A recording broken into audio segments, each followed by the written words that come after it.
अध्याय 9 लकवे के रोगी को चंगा करना।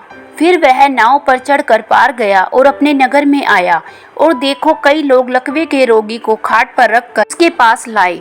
यीशु ने उनका विश्वास देखकर उस लकवे के रोगी से कहा, हे पुत्र, ढांढस बांध, तेरे पाप क्षमा हुए। इस पर कई शास्त्रियों ने सोचा, यह तो परमेश्वर की निंदा करता है। यीशु ने उनके मन की बातें जानकर कहा, तुम लोग अपने अपने मन में बुरा विचार क्यों कर रहे हो? सहज क्या है, यह कहना तेरे पाप क्षमा हुए, या यह कहना उठ और चल फिर?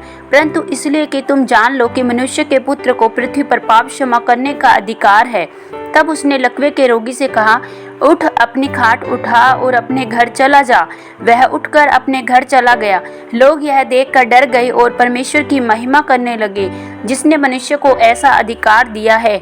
मती का बुलाया जाना। वहां से आगे बढ़कर यीशु ने मती नामक एक मनुष्य को महसूल की चौकी पर बैठे देखा और उससे कहा, मेरे पीछे हो ले।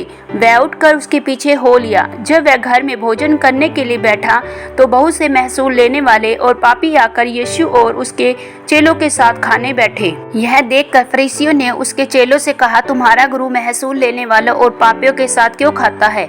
यह सुनकर यीशु ने उनसे कहा, वैद्य भले चंगों के लिए नहीं परंतु बीमारों के लिए आवश्यक है। इसलिए तुम जाकर इसका अर्थ सीख लो। मैं बलिदान नहीं परंतु दया चाहता हूँ, क्योंकि मैं धर्मियों को नहीं परंतु पापियों को बुलाने आया हूँ। उपवास का प्रश्न।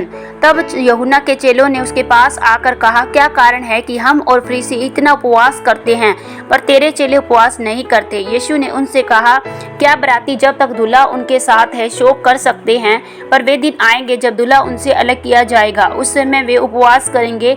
कोरे कपड़े का पैबंद पुराने वस्त्र पर कोई नहीं लगाता, क्योंकि वह पैबंद उस वस्त्र से कुछ और खींच लेता है और वह अधिक फट जाता है। और लोग नया दाखरस पुरानी मशकों में नहीं भरते हैं, क्योंकि ऐसा करने से मशकें फट जाती है और दाखरस बह जाता है और मशकें नष्ट हो जाती है। परंतु नया दाखरस नई मशकों में भरते हैं और वे दोनों बचे रहते हैं। मृत लड़की और बीमार स्त्री। वह उनसे ये बातें कह ही रहा था कि देखो, एक सरदार ने आकर उसे प्रणाम किया और कहा, मेरी पुत्री अभी मरी है, परंतु चलकर अपना हाथ उस पर रख तो वह जीवित हो जाएगी। यीशु उठकर अपने चेलों समेत उसके पीछे हो लिया, और देखो, एक स्त्री ने जिसको 12 वर्ष से लहू बहने का रोग था, पीछे से आकर उसके वस्त्र के आंचल को छू लिया, क्योंकि वह अपने मन में कहती थी, यदि मैं उसके वस्त्र ही को छू लूंगी तो चंगी हो जाऊंगी। यीशु ने फिर कर उसे देखा और कहा, पुत्री, ढांढस बांध, तेरे विश्वास ने तुझे चंगा किया। अतः वह स्त्री उसी घड़ी चंगी हो गई। जब यीशु सरदार के घर में पहुंचा और बांसुरी बजाने वालों और भीड़ को हल्ला मचाते देखा तब कहा, हट जाओ, लड़की मरी नहीं पर सोती है। इस पर उसकी हंसी करने लगे। परंतु जब भीड़ निकाल दी गई तो उसने भीतर जाकर लड़की का हाथ पकड़ा और वह जी उठी, और इस बात की चर्चा सारे देश में फैल गई। अंधों को दृष्टिदान। जब यीशु वहां से आगे बढ़ा तो 2 अंधे उसके पीछे यह पुकारते हुए चले, हे दाऊद की संतान, हम पर दया कर। जब वह घर में पहुंचा तो वे अंधे उसके पास आए और यीशु ने उनसे कहा, क्या तुम्हें विश्वास है कि मैं यह कर सकता हूं? उन्होंने उससे कहा, प्रभु। तब उसने उनकी आंखें छूकर कहा, तुम्हारे विश्वास के अनुसार तुम्हारे लिए हो, और उनकी आंखें खुल गई। यीशु ने उन्हें चिताकर कहा, सावधान, कोई इस बात को न जाने। पर उन्होंने निकलकर सारे देश में उसका यश फैला दिया। एक गूंगे को चंगा करना। जब वे बाहर जा रहे थे तो देखो, लोग एक गूंगे को जिसमें दुष्ट आत्मा थी उसके पास लाए, और जब दुष्ट आत्मा निकाल दी गई तो गूंगा बोलने लगा।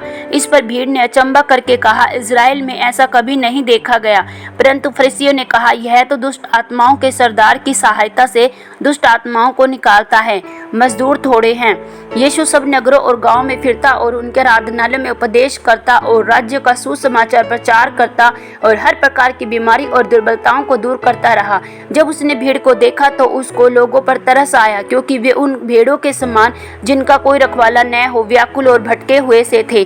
जब उसने अपने चेलों से कहा, पके खेत तो बहुत है पर मजदूर थोड़े हैं, इसलिए खेत के स्वामी से विनती करो और वह अपने खेत काटने के लिए मजदूर भेज दे। आमीन।